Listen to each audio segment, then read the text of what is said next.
로마서 11장입니다. 그러면 내가 묻겠습니다. 하느님께서 자신의 백성을 버리셨다는 것입니까? 결코 그렇지 않습니다.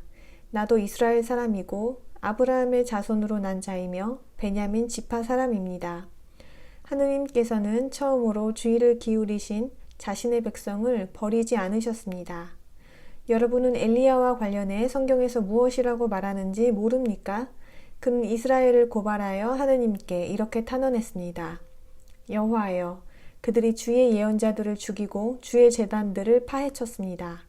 저 혼자만 남았는데 그들은 이제 제 목숨마저 빼앗으려 하고 있습니다. 그러나 하느님께서는 그에게 무엇이라고 대답했습니까? 나는 바알에게 무릎을 꿇지 않은 사람 7,000명을 나를 위해 남겨두었다. 이와 같이 지금도 과분한 친절로 선택된 남은 자가 있습니다.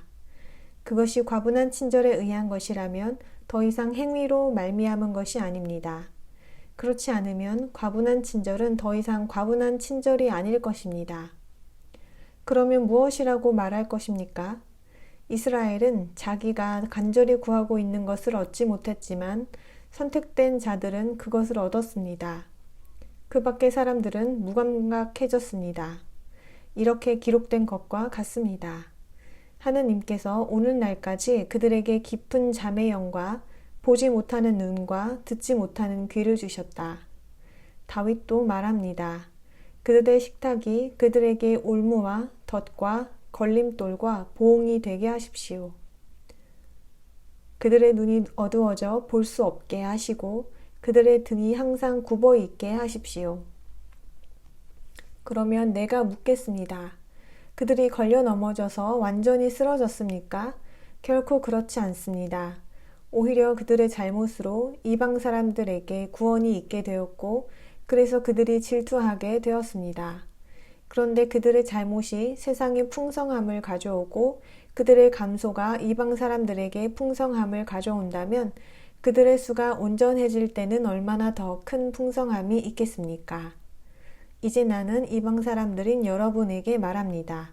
내가 이방 사람들에게 보내진 사도이므로 나는 나의 봉사의 직무를 영광스럽게 여깁니다. 그것은 내가 어떻게든 내 동족에게 질투를 일으켜 그들 가운데 얼마라도 구원하려는 것입니다.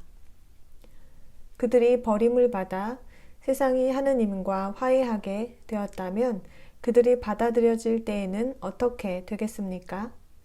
죽음에서 살아나게 되는 것이 아니고 무엇이겠습니까? 더욱이 반죽에서 첫 열매로 떼어낸 부분이 거룩하면 반죽 전체도 거룩하며 뿌리가 거룩하면 가지도 거룩합니다. 그러나 가지들 중 얼마가 잘려나가고 야생 올리브인 당신이 남아있는 가지들 가운데 접붙여져서 올리브 뿌리의 풍부한 양분을 함께 받게 되었다 해도 잘려나간 가지들을 향해 우쭐대지 마십시오. 당신이 그 가지들을 향해 우쭐댄다 할지라도 당신이 뿌리를 지탱하는 것이 아니라 뿌리가 당신을 지탱한다는 것을 기억하십시오. 당신은 가지들이 잘려나간 것은 내가 접붙여지기 위해서였다 라고 말할 것입니다. 옳은 말입니다. 그들은 믿음이 없어서 잘려나갔지만 당신은 믿음에 의해 서 있습니다. 거만해지지 말고 오히려 두려워하십시오. 하느님께서 본래의 가지들을 아끼지 않으셨다면 당신도 아끼지 않으실 것입니다. 그러므로 하느님의 친절과 준엄함을 생각해 보십시오. 하느님께서는 넘어진 사람들에게는 준엄하시지만 당신에게는 친절하십니다. 당신이 그분의 친절 안에 머무른다면 말입니다. 그렇지 않으면 당신도 잘려나갈 것입니다. 그리고 그들도 믿음을 갖게 된다면 접붙여질 것입니다. 하느님께서 그들을 다시 접붙이실 수 있기 때문입니다. 당신이 본래 야생인 올리브 나무에서 잘려 본성과는 반대로 재배하는 올리브 나무에 접붙여졌다면 본래의 가지들인 이 사람들이 제 올리브 나무에 얼마나 더 잘 접붙여지겠습니까? 형제 여러분, 나는 여러분이 이 신성한 비밀에 대해 알기를 바랍니다. 그것은 여러분이 스스로 지혜롭다고 여기는 일이 없게 하려는 것입니다. 이 비밀은 이방 사람들의 온전한 수가 들어오기까지 일부 이스라엘 사람들이 무감각해지게 되고 그리하여 온 이스라엘이 구원을 받게 된다는 것입니다. 이렇게 기록된 것과 같습니다. 구출자가 시온에서 나와 야곱에게서 경건하지 않은 행위를 제거할 것이다. 이것이 내가 그들의 죄를 없앨 때에 그들과 맺는 내 계약이다. 좋은 소식과 관련해서는 그들이 여러분을 위해서 하느님의 적이 되어 있지만 하느님의 선택과 관련해서는 그들이 조상들 때문에 사랑을 받습니다. 하느님의 선물과 부르심은 그분이 후회하실 일들이 아닙니다. 여러분은 한때 하느님께 불순종했지만 그들의 불순종 때문에 지금은 자비를 받게 되었습니다. 이처럼 그들이 지금 불순종하여 여러분에게 자비가 미치게 되었으므로 이제 그들도 자비를 받을 수 있습니다. 하느님께서 모든 사람을 불순종 안에 가두어 두신 것은 모든 사람에게 자비를 보이시기 위한 것입니다. 오 하느님의 부와 지혜는 참으로 깊습니다.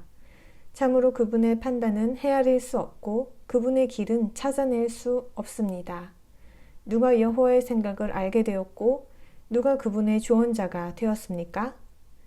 또 누가 그분에게 먼저 드린 것이 있어서 보답을 받아야 하겠습니까?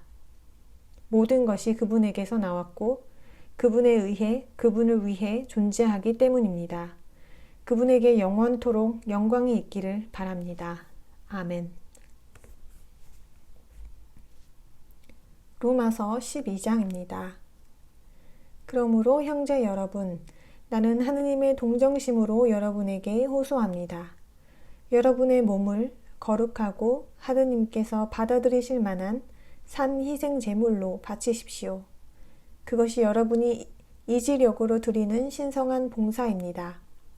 더는 이 세상 제도를 따라 틀 잡히지 말고 정신을 새롭게 함으로 변화되어 하느님의 선하고 받아들이실 만하고 완전한 뜻이 무엇인지 확인하십시오. 나에게 베풀어진 과분한 친절을 통해서 그곳에 있는 여러분 모두에게 말합니다. 자기 자신에 대해 마땅히 생각해야 하는 것 이상으로 생각하지 마십시오. 오히려 하느님께서 각자에게 주신 믿음의 분량에 따라 건전한 정신으로 생각하십시오. 우리가 한 몸에 많은 지체를 가지고 있지만 모든 지체가 같은 기능을 하는 것은 아닙니다. 이와 같이 우리도 수가 많지만 그리스도 안에서 한 몸이며 각각 서로에게 속한 지체입니다. 그러므로 우리는 우리에게 베풀어진 과분한 친절에 따라 서로 다른 선물을 가지고 있습니다. 그것이 예언이면 믿음의 분량대로 예언을 하고 봉사의 직무이면 봉사의 직무에 힘쓰고 가르치는 사람이면 가르치는 일에 힘쓰고 격려하는 사람이면 격려하는 일을 하고 나누어 주는 사람이면 후하게 그 일을 하고 주재하는 사람이면 부지런히 그 일을 하고 자비를 베푸는 사람이면 즐겁게 그 일을 하십시오. 여러분의 사랑에 위선이 없게 하십시오. 악한 것을 몹시 싫어하고 선한 것을 굳게 붙잡으십시오. 형제 안에서 서로 부드러운 애정을 가지십시오. 서로 존중하는 면에서 솔선하십시오. 게으름을 피우지 말고 부지런히 일하십시오. 영으로 타오르십시오. 여호와를 섬기십시오. 희망 가운데 기뻐하십시오. 환난 중에 인내하십시오. 꾸준히 기도하십시오. 거룩한 자들에게 필요한 것을 나누어 주십시오. 후대에 힘쓰십시오. 박해하는 사람들을 계속 축복하십시오. 축복하고 저주하지 마십시오. 기뻐하는 사람들과 함께 기뻐하십시오. 우는 사람들과 함께 우십시오. 자신을 보는 방식으로 다른 사람을 보십시오. 높은 것에 마음을 두지 말고 낮은 것에 이끌리십시오. 스스로 지혜롭다고 여기지 마십시오. 아무에게도 악을 악으로 갚지 마십시오. 모든 사람이 좋게 여기는 일을 고려하여 행하십시오. 가능하다면 여러분이 할 수 있는 대로 모든 사람과 평화롭게 지내십시오. 사랑하는 여러분, 스스로 복수하지 말고 진노에 맡겨 두십시오. 여호와께서 말씀하신다. 복수는 나의 것이니 내가 갚아주겠다 라고 기록되어 있습니다. 또 내 원수가 굶주리거든 먹이고 목말라 하거든 마실 것을 주어라. 그렇게 함으로 너는 그의 머리 위에 숯불을 쌓을 것이다 라고 되어 있습니다. 악에게 지지 말고 계속 선으로 악을 이기십시오.